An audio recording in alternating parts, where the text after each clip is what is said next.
Ready. বিদেশি কোর্টের কেসটাতে কতদিন চললো? মোটামুটি 4 বছর চললো। আচ্ছা আগে অন্য উকিল ছিল, আচ্ছা কুনাল উকিল। তো কুনাল উকিল ছেড়ে দিল, ছেড়ে দেওয়ার পরে তারপরে আবার অন্য উকিল ধরা হয়েছে, আচ্ছা মসজিদ স্যার। তো এখন কেসটা নিষ্পত্তি হয়ে গেছে, হ্যাঁ, নিষ্পত্তি ভারতীয় বলে ঘোষণা করে দিচ্ছে। হ্যাঁ, কিন্তু এর মাঝখানে তো আপনার বহুত অর্থ করি প্রয়োজন হয়েছে। হ্যাঁ, প্রয়োজন হয়েছে। তো কি ধরনের কতটুকু খরচা হয়েছে?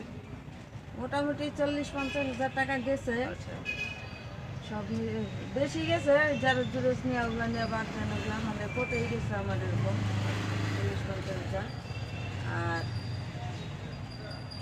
আমি তো কোনো রোজগার করি না, আবার করিও ওই যে জোগালি যায় মানুষের সাথে। আচ্ছা আমরা মানুষের জোগালি- মানুষের সাথে হ্যাঁ, হেল্পারি আর কি, হেল্পারি কাজে কাজ করে হ্যাঁ, সেই কাজ পয়সা করে। দিয়েই ওই এই পয়সা সম্পূর্ণ দিয়ে আমি এই কেসটার পিছনে যতটুকু মানে খরচা হচ্ছে সম্পূর্ণ আপনার সেই নিজের হ্যাঁ, নিজের income। ওই আপনার সঞ্চয় কিছু করতে পারেন নাই, সঞ্চয় যেটা কিছু করতে পারি নাই। ইনকাম করছেন সম্পূর্ণ এই সব কেসের কিছু। পিছনে অহেতুক এই টাকাগুলি আর আপনার সুদি খরচ। সুদি করছি টাকা, হ্যাঁ সুদি করে টাকা নিচ্ছি। আচ্ছা ধার নিচ্ছেন মানুষের হ্যাঁ। থেকে, সেগুলি এখন কাজ করে আপনার সব সুদ পরিশোধ করতে করতে হবে। হবে। আপনি এই যে সারা আসাম বাঙালি ঐক্য মঞ্চের তরফ থেকে আপনি কি ধরনের সাহায্যগুলি পাইছেন?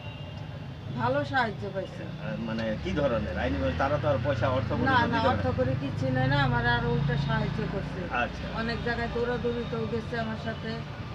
তারপর ওনারাই উকিল ধরে দিচ্ছে আমারে, খুব সাহায্য করছে। আচ্ছা আগামীতে যদি প্রয়োজন পড়ে তাহলে আবার অবশ্যই আপনি হ্যাঁ, আসবো, ওনাদেরকে আসবো। সাহায্য আবার- চাইবেন, তাই তো? হ্যাঁ, সাহায্য চাবো।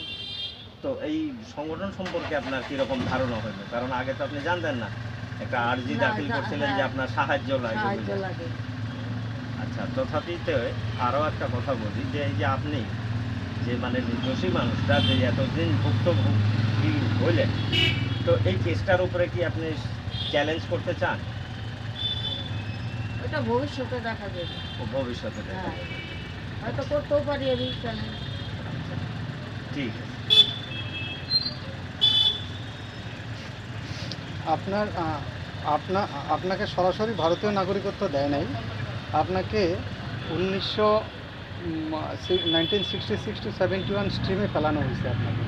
দ্যাট মিনস আপনি আগামী 10 বছর পর্যন্ত ভোট দিতে পারবেন না। এই সম্পর্কে আপনার সরকারের প্রতি কোনো আবেদন থাকবে নাকি? কারণ আপনি তো এখানে এই মাটিতেই জন্ম নিয়েছেন বোধহয়। হ্যাঁ, এই মাটিতেই জন্ম আমার, দিল্লিতে জন্ম। আপনি তো ভোটও দিচ্ছিলেন এর আগে। হ্যাঁ, দিচ্ছি, ওটার কাগজ টাগজ সবই আছে। তাহলে পরে এই যে আপনার যে 10 বছরের সাসপেন্ড করলো, হ্যাঁ, এতে কি আপনি খুশি? না, এতে আমি খুশি না। খুশি। ঠিক আছে। কেন, আমার ছোটবেলা থেকে বাবা মা নাই, আমার দাদা আমার মানুষ করছে খুব কষ্ট করে। দাদা যেখানে কাজ করছে ওখানে নিয়ে নিয়ে রাখছে, ওখান থেকে আমি মানুষ। দাদা এই সব কিছু করছে। বলতে গেলে তার মানে আপনি খুশি না, কারণ এই সিদ্ধান্তটা আপনাকে ভারতীয় ঘোষণা করার পরেও হ্যাঁ, 10 না। বছর জন্য ভোটের অধিকার থেকে আপনাকে বঞ্চিত করে করছে। দেয়। হ্যাঁ, তার বঞ্চিত জন্য আপনি করছে। এটা কোনোভাবেই আমিও তো না খুশি মন না। থেকে মানে হ্যাঁ। নিতে পারতেছেন না, তাই তো?